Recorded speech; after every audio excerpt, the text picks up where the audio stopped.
gentlemen, welcome to the Ciena's Fiscal Second Quarter 2024 Financial Results Conference Call. All participants will be listen-only mode. Should you need assistance, please signal a conference specialist by pressing the star key followed by 0. After today's presentation, there will be an opportunity to ask questions. To ask a question, you may press star and 1 on your telephone keypad.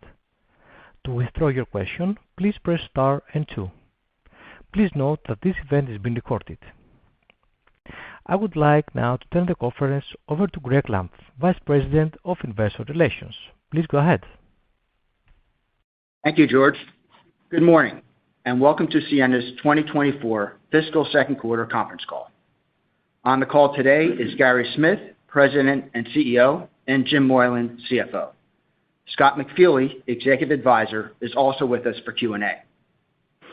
In addition to this call and the press release, we have posted to the investor section of our website an accompanying investor presentation that reflects this discussion as well as certain highlighted items from the quarter. Our comments today speak to our recent performance, our view on current market dynamics and drivers of our business, as well as a discussion of our financial outlook. Today's discussion includes certain adjusted or non-GAAP measures of Ciena's results of operations. A reconciliation of these non-GAAP measures to our GAAP results is included in today's press release. Before turning the call over to Gary, I'll remind you that during this call, we'll be making certain forward-looking statements.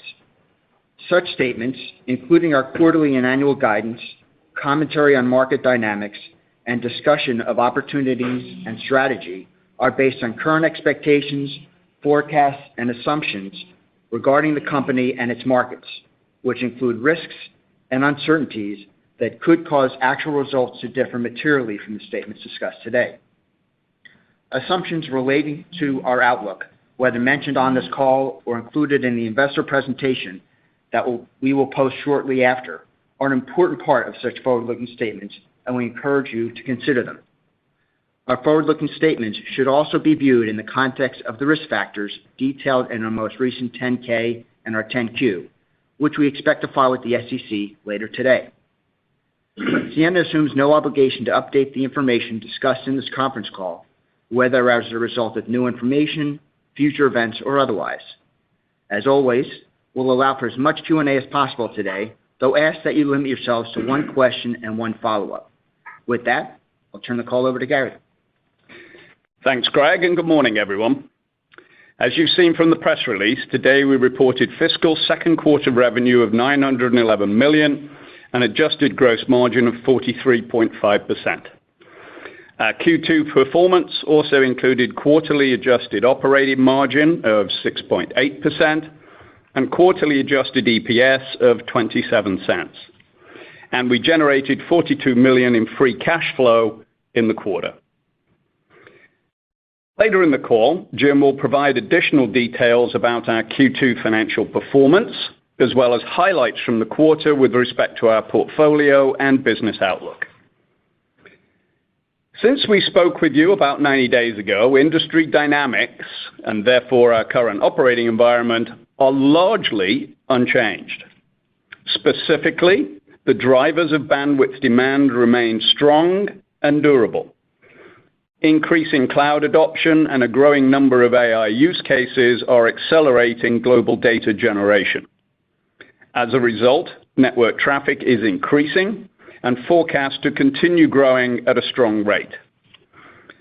This all really means that demand for bandwidth will continue to grow at 30% CAGR, if not more.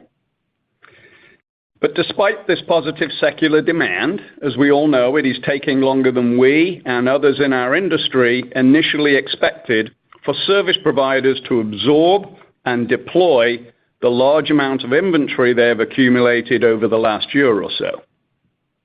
And we are still seeing some caution related to macroeconomic concerns, particularly internationally. Importantly, we continue to believe these dynamics are temporary. And we are seeing some encouraging signs of recovery beginning to emerge, including with respect to order volumes. In fact, there were several highlights from Q2 that I think illustrate not only an improving service provider environment overall, but also accelerating cloud provider dynamics and the overall momentum in our business. Specifically, with respect to our service provider customers, orders in Q2 increased from the prior quarter, and service provider revenue was up sequentially in Q2. Our 10% customer in the quarter was a service provider. Very importantly, service provider inventory levels are starting to decline, and service provider engagement and RFP activity levels are higher than in the past several quarters, resulting in several recent new wins and a growing pipeline of opportunities. For example, we secured a significant design win in Q2 with a leading North American Tier 1 service provider for a multi-year network evolution project that includes both our line systems as well as our transponders. Based on these data points, we believe that order flows from our service provider customers will continue to improve from here. Turning to our cloud provider customers in Q2, we secured important new design wins in this customer segment across terrestrial, submarine, and coherent pluggable applications as we leverage the opportunities presented by strategic investments to build out their data center infrastructures. Two of these wins include long-term awards for deployment of our optical systems across their global network infrastructure. We're also starting to build meaningful momentum with cloud providers for our coherent pluggables. In addition to the significant design win we announced last quarter for our 400 gig ZR+ plugs, we added two new cloud provider wins in Q2 for these products, including one that is a new customer to Ciena. And later this calendar year, we'll bring to market WaveLogic 6 Nano, our next-generation coherent pluggable family. With this, we will be first to market with the power advantage of 3-nanometer technology. And in Q2, we're pleased to advise that we were already awarded business by a large cloud customer for this 800 gig ZR+ technology. As expected, in addition to our market-leading optical systems business with cloud providers, our coherent pluggable solutions represent an incremental business and market share growth opportunity for Ciena with these customers, particularly in shorter-reach DCI-type applications. And as a reminder, as much as 50% of our total revenue is driven now directly and indirectly from cloud providers. And we anticipate continued growth from this customer segment in the second half of fiscal 2024, particularly as WaveLogic 6 becomes generally available for both systems and next-generation pluggable applications. This will obviously give us significant time to market advantage with cloud providers who typically adopt these leading-type technologies more rapidly.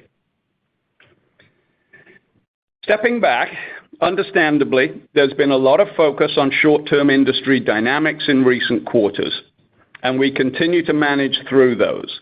Importantly, we remain focused on the longer-term demand drivers of our business and our growth opportunities. With that said, I'd like to take a few minutes to walk you through how we're thinking about the market will evolve and how we will benefit from that evolution. As I mentioned earlier, the fundamental industry drivers of bandwidth demand and network growth traffic continue to increase. These drivers are increasingly being impacted by several business and network architectural trends. Obviously, first and foremost, an increasing portion of bandwidth demand and network traffic growth will be driven by AI. Traffic flows from AI and machine learning will pressure all parts of the network, from broadband access to the metro to inside and around the data center. thereby impacting both service provider and cloud provider networks. As an example, one of our North American Tier 1 service provider customers recently reported they are seeing a dramatic rise in demand for high capacity, low latency network and edge services, specifically related to the advent of Gen AI and the complexity of hybrid multi-cloud architectures. Optical delivers the combination of high capacity and low latency essential to supporting this type of traffic.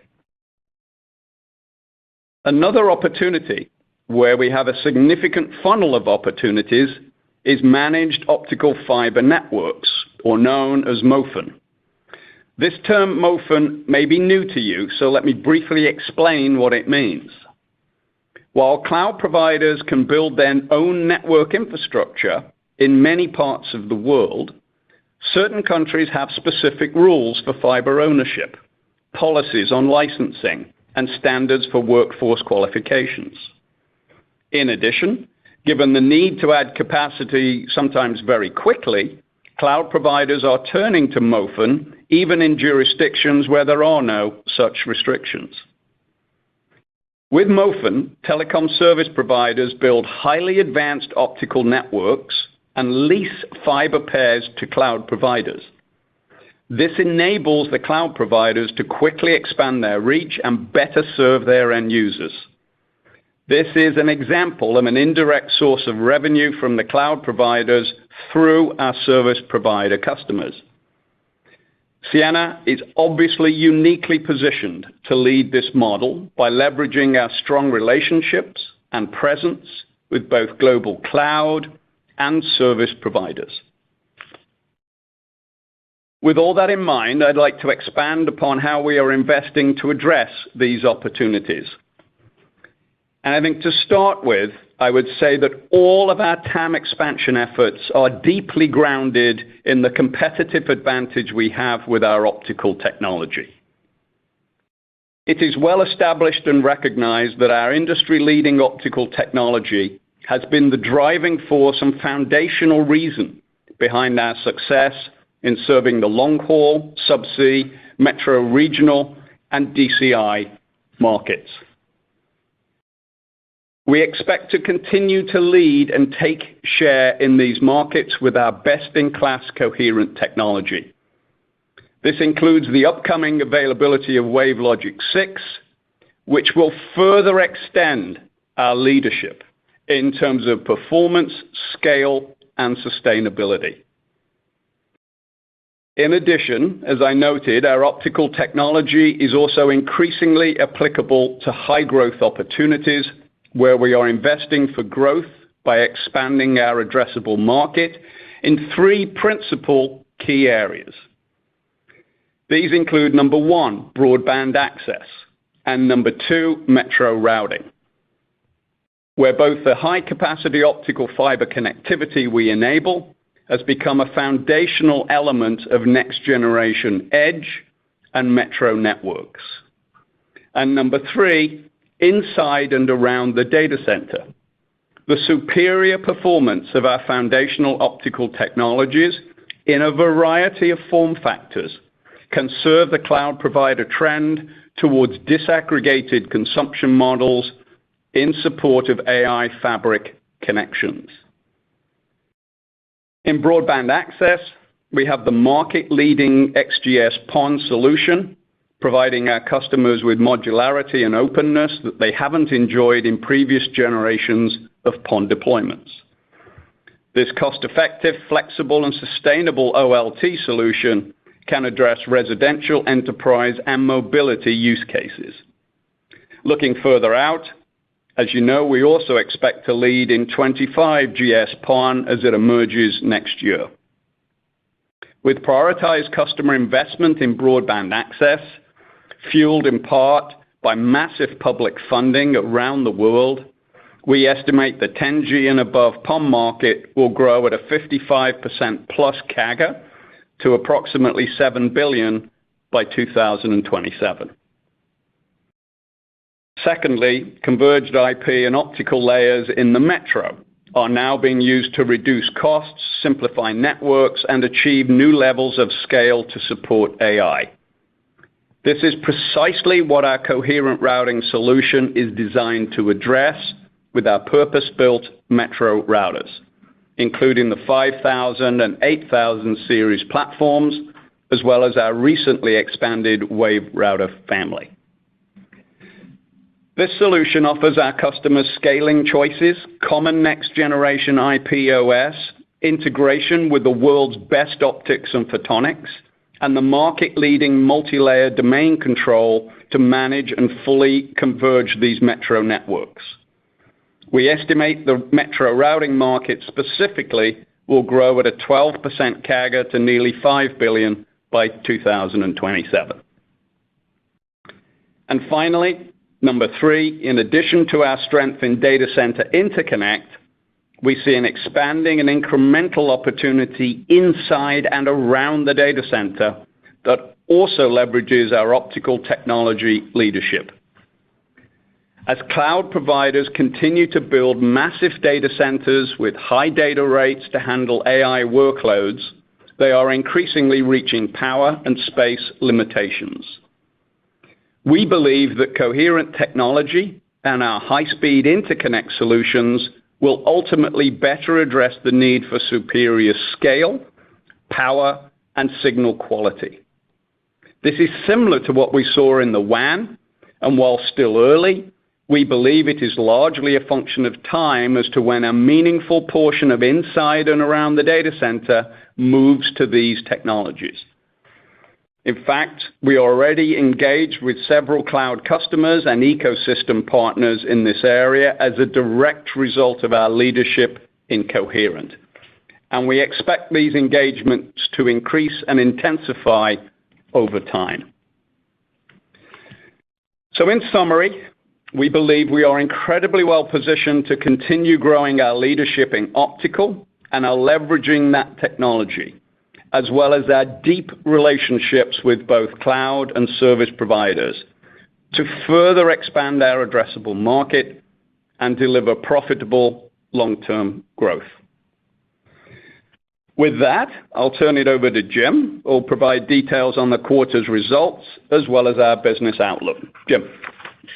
Thanks, Gary. Good morning, everyone. As Gary mentioned, we delivered solid fiscal second quarter financial results. Revenue in Q2 was $911 million.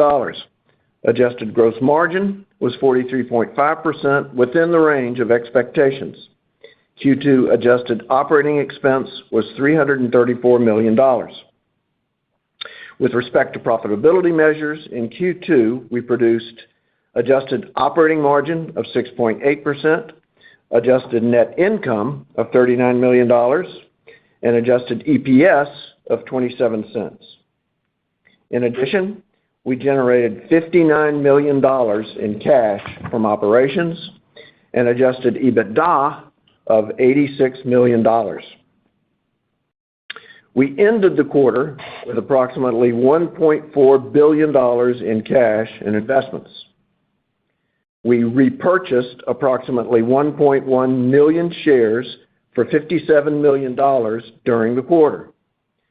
And we continue to target share repurchase at $250 million total during the fiscal year.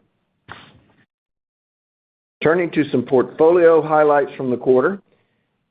In optical, we added 20 new customers for WaveLogic 5 Extreme in Q2, bringing our total customer count to 290. To date, we've shipped more than 123,000 WaveLogic 5E modems. Revenue in Q2 for our reconfigurable line system, or RLS platform, was up 12% year over year, with 7 new customers in the quarter. And separately from our momentum with the cloud providers that Gary talked about, we gained 18 new customers in the quarter for our WaveLogic 5 Nano 400ZR and ZR Plus pluggables, including service providers who buy these plugs integrated into our optical systems and routers. We are also seeing strong early traction with WaveLogic 6 Extreme, which remains on schedule to become generally available within a few months. With the industry's first and only 1.6 terabit solution, we are looking forward to a favorable competitive dynamic over an extended period, similar to what we experienced with WaveLogic 5 Extreme, in which we were the exclusive solution in market for more than 18 months. In fact, we already have orders from 14 customers around the world for WaveLogic 6 Extreme. In routing and switching, we continue to be well positioned to gain share with strong customer engagement and a growing portfolio of industry-leading solutions. In broadband access, we have more than 50 customers globally for our PON solutions. These include Tier 1 service providers, major MSOs, the largest U.S. rural broadband provider, as well as multiple regional Tier 2 and Tier 3 providers. We also have more than 100 customers using our coherent routing solution. As Gary mentioned earlier, this solution leverages our optical leadership, including pluggables, and is key to expanding our addressable market in the converged metro. This solution includes our WaveRouter family, which Verizon recently selected, among other products in our portfolio, to evolve its long-haul and metro networks. Other portfolio highlights from Q2 include another very good quarter for platform software and services, with 23% revenue growth year over year. And our global services business grew 5% year over year and 6% sequentially, driven by another strong quarter for installation and deployment, as we continue to help our service provider customers work through some of their near-term challenges. Turning now to guidance. We continue to believe that the fundamental demand drivers in our business are incredibly strong, and that data generation and network traffic will continue to grow at very healthy rates for the foreseeable future. We are also seeing signs of improvement in the current environment. We can see this playing out in our hardware-related orders, which have increased steadily in fiscal year 24 to date, and we expect to continue to increase.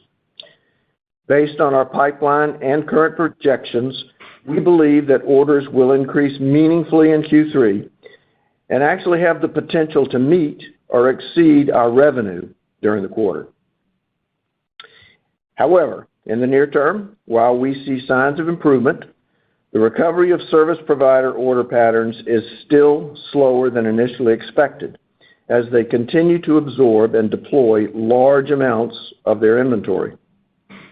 Based upon all of these dynamics, we now expect fiscal year 24 to be approximately $4 billion, which is at the low end of the range we previously provided. We continue to believe that our adjusted gross margin for fiscal year 24 will be in the mid-40s range. With respect to OpEx for the fiscal year, we continue to expect it to average $340 to $345 million per quarter for the full year. For the fiscal third quarter, we expect to deliver revenue in a range of $880 million to $960 million, adjusted gross margin in the low to mid-40s range, and adjusted operating expense of approximately $345 million. In summary, we feel great about our business today and the continued execution of our long-term strategy. We have the world's leading optical technology to underpin our growth from a portfolio perspective. We have strong and expanding relationships with both service providers and cloud providers. That combination positions us incredibly well to help our customers address the rise in global data generation and AI-driven bandwidth demand that is accelerating traffic growth across their networks. With that, George, we'll now take questions from the sell-side analysts. We will now begin the question and answer session. Anyone who has a question may press star and one on your telephone keypad. If you are using a speakerphone, please pick up your handset before pressing the keys. To withdraw your question, please press star and two. Our first question comes from Tim Long and Barclays. Please go ahead.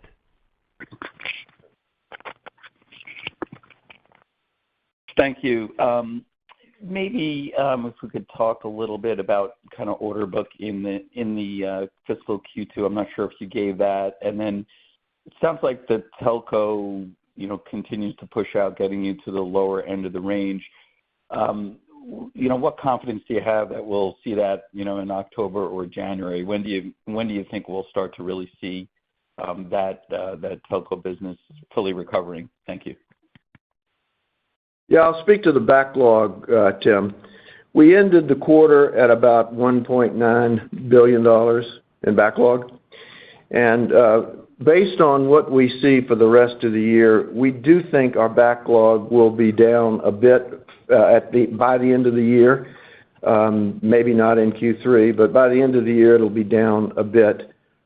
Probably not, based on what we see now, to as low as the long-term trend we had pre all of the COVID and supply chain situation. So, Tim, let me take the second part of that, what gives us confidence to it. First of all, we've seen sort of a steady increase in the first half in orders from service providers. We expect that to jump a little more as a little bit of a step function in Q3.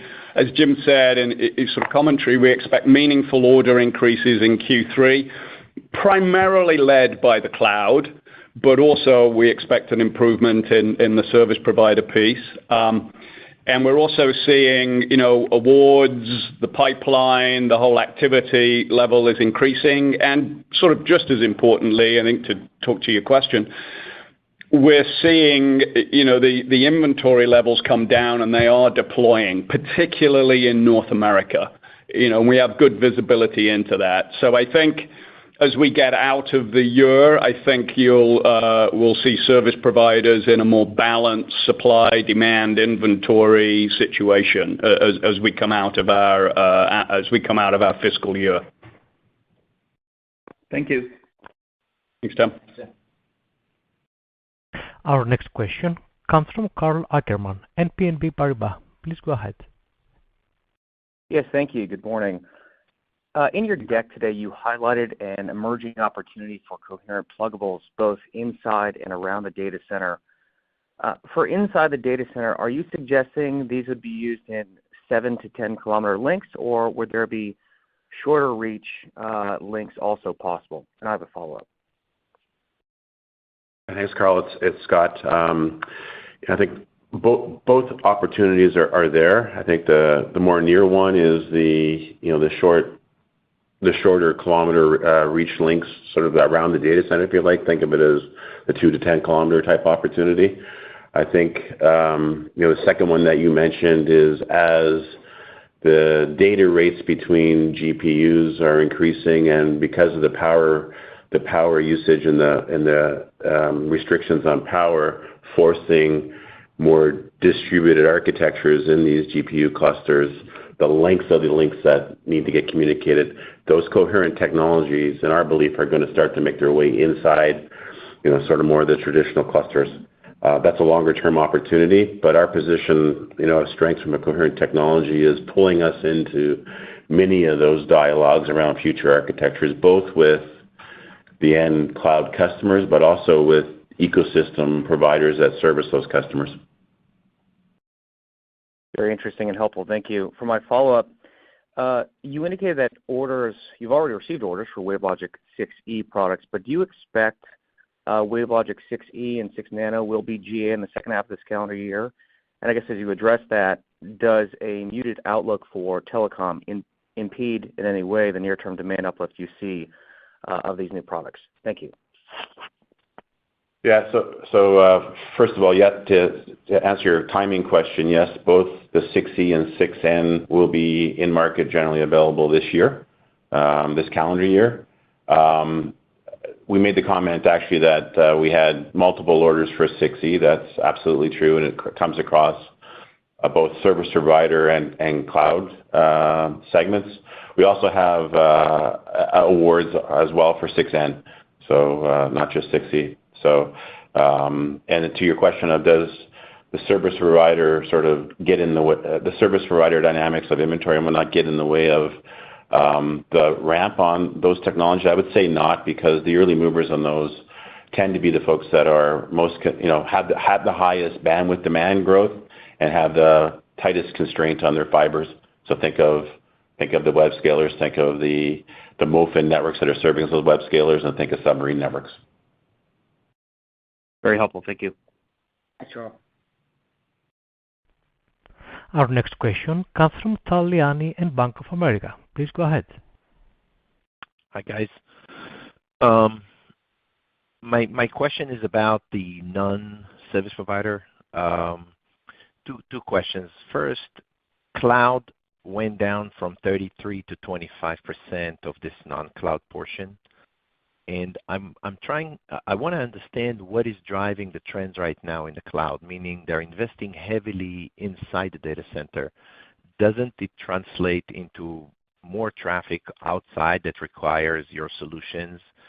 And if that's the case, it means that they had tons of inventory before. So where are we on the absorption of cloud inventories? The second question is about the government and enterprise. This portion is growing. And can you talk about trends there, what's driving it, et cetera? Thanks. Okay, let me take the first part of that on the cloud, Tal. If you look at what we've done in the cloud space, we were up 50%, 57% last year. If you look at the first half of this year, we're up 14%. Revenues were down slightly in Q2. That's just normal sort of ebbs and flow, frankly. The order flows we expect in Q3 and we're seeing in Q4, we expect both orders and revenue to increase in the second half of the year. The other thing I would say about it is, yes, they're investing heavily inside the data center right now, and their cloud business is growing, as witnessed by those, numbers that I just gave you. That's really before all of the AI stuff hits and comes out of the data center. That's really all in front of us. We are now seeing specific plans and engagements around network deployments in the second half and moving into early 25, to deal with what they expect to be an increase in AI traffic as well. So, I think we're very positive around the whole cloud space. And if you look at the first half, we took market share. Even though we have a very high market share in cloud, I want to be very specific about this. We took market share in the first half. And that's before you've got WaveLogic 6 coming online, which has a massive technology advantage. You heard us talk about the orders just in the last couple of quarters. You've got multiple strategic awards for 400 gig ZR plus. And, we talked about the new 800 gig ZR plus as well, which is obviously for WaveLogic Nano. So, and that's an incremental market opportunity for us, as Scott was just saying, around the short reach WAN, and then eventually into the actual data center itself. On the government and enterprise side, Tal, we are showing growth in that sector, particularly on the government side. We were up last year, 23%. Year to date, we're up about 6%. We see a lot of opportunity, particularly on the government side, and we're pushing hard to make sure we have the portfolio, the products, services, and software to meet the government's demands, which are increasing. Great. Thank you. Thanks, Tal. Our next question comes from Ruben Roy with Stifel. Please go ahead. Yes, thank you. Gary, I want to double-click a bit on some of the commentary you had on investing to address some of the opportunities, and especially around the cloud service providers. One of the things that's coming up more recently at OFC and other events is it seems like there's a demand for customized architectures and that type of thing. So wondering, as you think about, those types of investments, are you thinking about disaggregating some of your market-leading technologies, i.e. DSPs or optical front ends, et cetera? Yeah, let me take the first part of that. Scott, if you need to add to it. The answer to your question is absolutely. And we've been engaged with these guys for a while. And if you think about it, we're an obvious choice for that, given our, leading coherent technology. And, however they want to consume that, be it in pluggable form or be it in more discrete component form, it basically increases the velocity of our existing investments.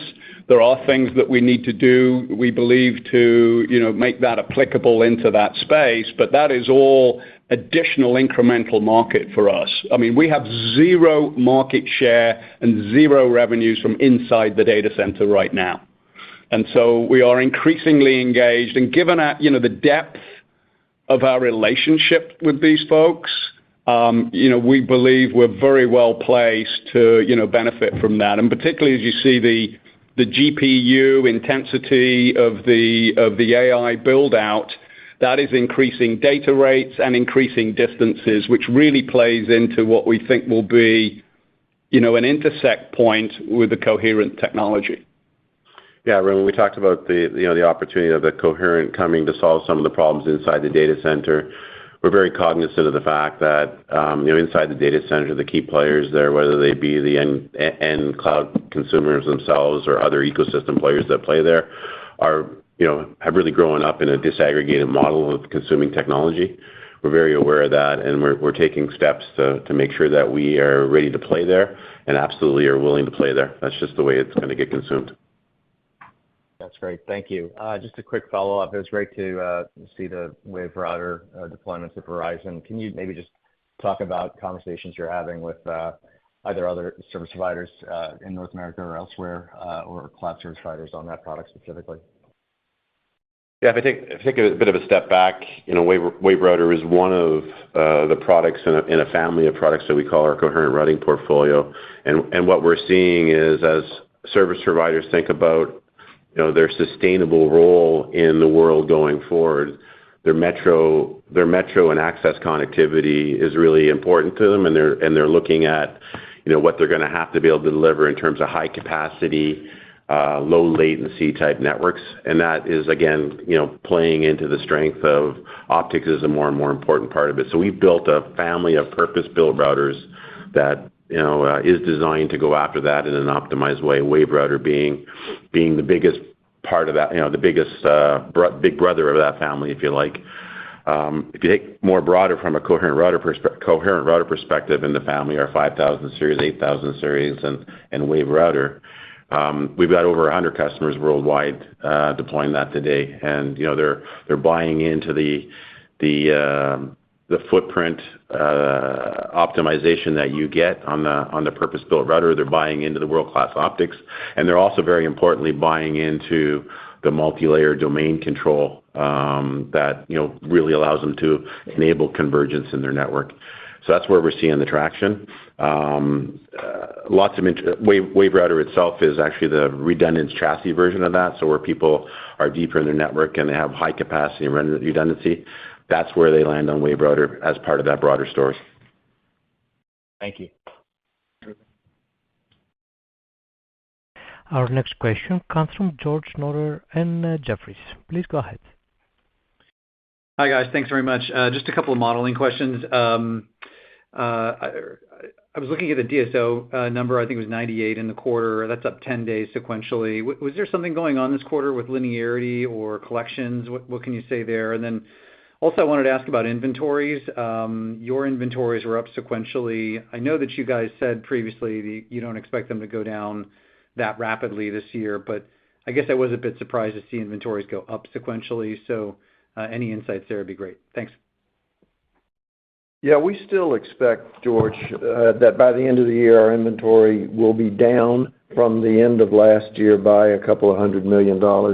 There are some movements through the year based on what customers are doing and what our vendors are doing, but we think that by the end of the year, we'll be $200 million or so below where we were at the end of last year. And the first part of your question was? The linearity question.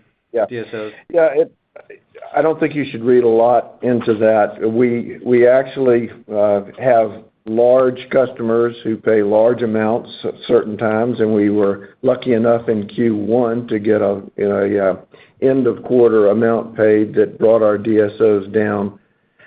My guess is our DSOs are going to be in a range of 93 to 96 or so for the year. It's a little higher than that now, but we'll be 93 to 96, my guess. Got it. All right, fair enough. Thank you very much. Our next question comes from Amit Daryanani with Evercore. Please go ahead. Yep. Good morning, and thanks for taking my question. I have two as well. I guess maybe the first one is, when I think about your back half guide, one of the questions that folks seem to be kind of struggling with is you sort of implying 20% plus sequential growth in the October quarter at this point to hit the $4 billion number. That seems to be a very steep acceleration given kind of what you've seen so far in the year. So I'd love to just understand what's underpinning from a vertical basis, maybe the sizable acceleration that you expect in October quarter right now. Yeah, listen, that's a very fair question, Amit. I'd answer it in a number of ways. What gives us confidence around that? First of all, we're seeing incremental improvement on service providers, not what we'd anticipated coming into the year, but we're clearly seeing, incremental improvement in terms of orders, pipeline activity, et cetera. Secondly, we still have a very large backlog, and that also gives us some confidence around, our Q4 step up for the year. And, the other thing I would say is we're seeing strong cloud provider engagement as well. Even though, we're up 14% already, we expect, a very strong second half from the cloud providers as well. So, incremental improvement on the service providers, and we've got good visibility, particularly in North America, to them, deploying their inventory that they've got, and we're seeing good progress on that. So I think you put all of those together, and that's what gives us confidence, in Q4. Perfect. That's really helpful. And then, Gary, you sound incrementally more positive on the AI opportunity and how that's going to ramp up for you folks over the next couple of years. I'm wondering, given everything that you've highlighted so far, does that alter your view of the long-term growth range for CIEN as you go forward? And when do you think some of these AI opportunities will start to show up on your revenue stream? Thank you. Yeah, I think, the question's always been in our space. We see all the activity inside the data center, and logic would say that at some point, to monetize, that has to come out. And I think we've all been collectively, looking at that. I think we're beginning to see the signs of that right now. AI traffic is being, obviously, things like the current models are being put out there, but the traffic flows are then blended with cloud, and it's difficult to see whether, that's driving it or just the cloud expansion. We are now beginning to see specific engagements with the cloud players around provisioning for, AI traffic as we get through next year. So that, is informing our sort of improved confidence around that impacting it. Then, as we've talked a little bit about inside the data center, that's a little more obviously more nascent opportunity for us. We are excited by the disaggregation opportunity, which is all incremental to us there as well. So you put all of that lot together, and there's a reasonable question. Our 6 to 8% that we put out there is basically what we can see right now from the TAM opportunities that we're driving. Could that improve, or a better way of putting it, should that improve over the next 3 years? The answer to that is probably yes, but really the 6 to 8 is just what we can, see right now and have visibility to. That could obviously increase as, the AI traffic, flows into both the cloud and the service provider networks, particularly in broadband. And you have to remember that our core optical business it grows at only about 2 or 3%. And even in that business, we've been able to do very well and take share. But the core of our business is not growing at a rapid rate. We'll depend upon all of the things that Gary spoke about, as well as routing and switching, to get to the higher growth rates we're calling, and hopefully they'll go up from there. If you look at the TAM, in aggregate, the three main areas of the TAM, it blends at over 30% CAGR. So, we're hopeful that will, impact our 6 to 8% over time. Thank you. Our next question comes from Simon Leopold and Raymond James. Please go ahead. Thanks for taking the question. I wanted to first ask about the concentration of your cloud customers, because I guess the lumpiness that you've called out should have been expected. You had two really big customers in your October and January quarters. What I'm looking for is an understanding of how you expect the concentration within cloud evolves. Do you expect others to get more significant beyond the two that have been the major drivers of your direct-to-cloud revenue? And then I've got a quick follow-up I'll come back with. I would say, obviously, there are four large network-deployed cloud players that we're all aware of. I think we are employed with all four. And you're going to get ebbs and flows between each of them, as you go through that. I think it's fair to say we're expanding our relationship with all four of those, both in terms of new applications. You saw all the pluggable announcements in the last couple of quarters. And that's a market really in this, shorter connectivity, DCI connectivity, where we really don't have a lot of market share. So that's all incremental market share for us. So you've seen an expansion of that in addition to submarine, in addition to the MOFN stuff that I talked about around the world with service providers. So you can see our relationship with those four are getting deeper and they're broadening out. And that's before we have the opportunity inside the data center as well. Now, in addition to that, and we did announce, a pluggable win with a new cloud provider that is not in those four. So you are seeing, other cloud providers not in the big four come through globally, and we're engaged with most of those as well. So, the overall opportunity and market is getting bigger, and we're increasing our market share in that space because of the multiple applications that we've got. And that's before we start to deliver WaveLogic 6. Thanks. And then just as the follow-up, and maybe this is for Scott, is that the ZR market is thought of as a revenue headwind, but I presume ZR pluses would be somewhat different because that's a product or technology that's not necessarily a standard and provides much better performance than the ZRs. Can you talk about how ZR plus affects your assumptions and the market overall? Thank you. Yes, a couple points. Back on your last comment, just a reminder that the four big ones that Gary talked about, all four of those are in our top 10 customer base, so there's distribution there. And then there's the next tier. The next tier, includes logos that you would recognize, as well as, I'll just say, non-North American cloud providers that are moving outside their national territory, if you like, and looking for Western suppliers to provide that as well. We get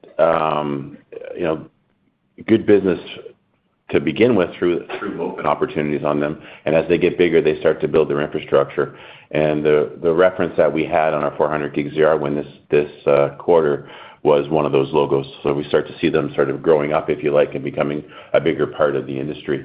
And we're benefiting from that. To your question on the dynamics of 400 gig ZR and evolution to 800 gig ZR and ZR plus, I guess I just would, from our perspective, sort of have a different view of the 400 gig ZR being a headwind, because if you look at where we actually participate, even though we have a massive market share position with the web scalers on all things transport, we don't really participate with them today on their campus metro DCI. So for us, we look at that as a net opportunity and a tailwind, whether it be at current generation 400 gig ZR with our WaveLogic 5 Nano or next generation. And then you're right, as we move to next generation, what's happening is because of the power constraints and this sheer demand for compute, these data centers are getting pushed farther and farther apart. Geographical distribution is happening. Performance starts to matter again. So we're not designing to least common denominators of a 400 gig ZR. Performance matters, and I think that moves to our strengths as a technology provider. Thank you. Our next question comes from Samik Chatterjee and JP Morgan. Please go ahead. Hi. Thanks for taking my question. You're sounding a lot more positive in terms of the opportunity with telecom service providers, with bandwidth growth, as well as AI that you talked about. However, another way that investors, I think, are also looking at it is when we look at your telco revenue, like from 2019 every year, 2019, 2020, till like even 2024, the run rate you're at, it's been largely sort of in this 2.1, 2.2 billion range pretty consistently. And when we think about sort of pluggables, etc., it seems like the telcos have found a way to sort of drive the overall spend that they do despite the increasing bandwidth to a sort of very consistent level. When you think about the drivers that you called out, how do you think about sort of breaking out of that sort of range in terms of what the telcos have spent? Are the telcos really willing to spend, or are they going to look at other ways, including like pluggables, to keep that spend to that sort of similar level? That's largely, I would say, the concern in terms of even as we sort of think about these broader sort of bandwidth acceleration trends, the telcos haven't really shown their appetite to spend more over time. Can you just share your thoughts on that, please, and have a follow-up? Well, let me start to answer that, Samik, and I think there are a lot of different dimensions to this question. But the first thing I would say is that we've gone through a very unusual period in the industry, starting in 2020 with COVID, and followed by the supply chain dynamics and the swinging of the pendulum back and forth. And so my own view is that the recent trends and the recent actual spends on the part of service providers are not reflective of a long-term trend. The other thing that's happened during this period is that service providers have spent a large amount of money on building out their 5G networks. So all of that is wireless gear in which we don't participate. It's our view that it's not going to be a highly or rapidly growing business, but we do think that over time service providers will start to spend again, particularly on optical. Every indication that we see is that demand on their networks is growing, at least on their wired networks, and they're going to have to spend to build that out. In the near term, as we said, on the MOFN side, they're getting that opportunity from the GCNs. And, we've said in the past, this is in areas where the GCNs actually are regulated and prevented from owning fiber and owning the networks. But even in places where they can own their own networks, they want to get enough gear out there more quickly than they can do themselves. And so they're entering into MOFN arrangements with service providers in the U.S. and in other parts of the world. So we don't think that the near-term actuals reflect long-term trends. We think the service providers are going to be just fine. The other thing I would sort of add to that is, you've got traffic growth and you've got, as Jim said, MOFN, cloud driving that. We're also winning share. We have leading technology in this space, leading relationships, and we're winning share in there. We're also our TAM expansion, some of our TAM expansions in terms of, convergence of metro routing, et cetera, means that we're going to take share in those new emerging markets as well. So service providers is a challenging market for sure, but we believe it will grow in our space, and they will absolutely need to spend and grow their wireline networks, as Jim said, for all the drivers that we know of.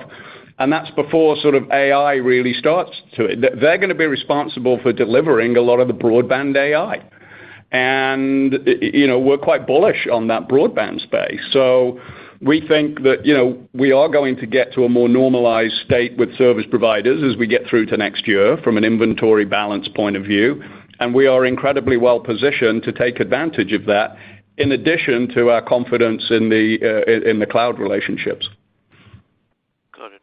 And if I can just do a quick follow-up, Jim, you mentioned in your remarks that you're expecting orders in Q3 to be slightly above revenue potentially. Is that really what's embedded in the Q4 guide? Because my math would indicate that you're sort of implying a 50% increase in the orders from Q2 to then sort of drive to that order level in Q3. Am I getting it in the ballpark in terms of what's embedded in the revenue recovery in Q4? You're in the ballpark. We do expect a meaningful increase in orders in Q3 based on everything we see now. And if things fall right, we could approach what we expect to deliver for revenue in the quarter. Whether we get there or not, we're going to be close to what we deliver in revenue in Q3. And that order pattern is what drives a lot of our confidence for Q4.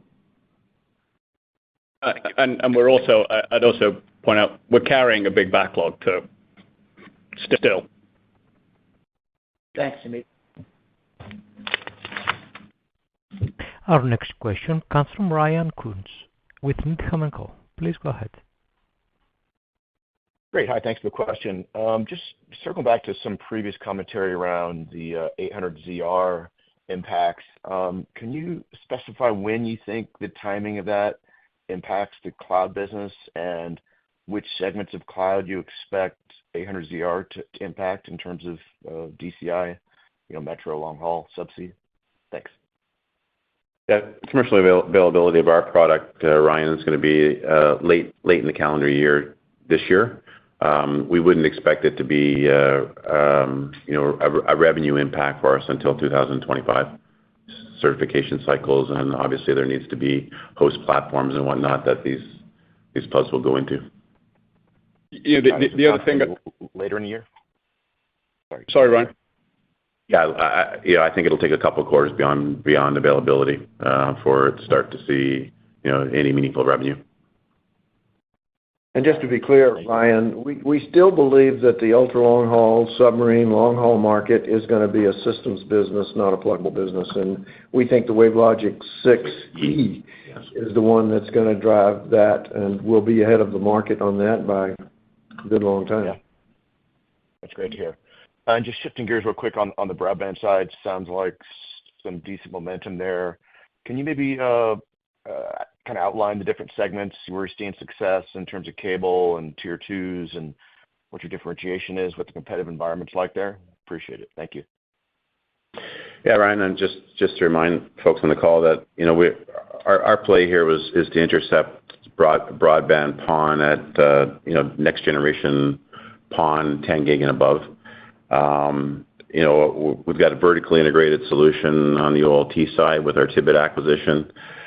It's a modular solution that brings with it benefits of cost and footprint, and it's an open solution, unlike sort of past technology. So that's the value proposition resonating. I think we've got approaching 60 customers globally on that. It's across all the segments that you mentioned. So tier one service providers, MSOs, large regional broadband providers, both U.S.-based and internationally, and a number of tier 2, tier 3 broadband suppliers. The majority of those I'm mentioning are actually whole systems, but remind folks, we also sell the Tibit technology as an individual component in the marketplace through other OEMs as well. Perfect. Thanks a lot, Scott. Thank you, Ryan. Thanks, everyone, for joining us today. We look forward to catching up with everyone later today and over the next days and weeks. Have a good day.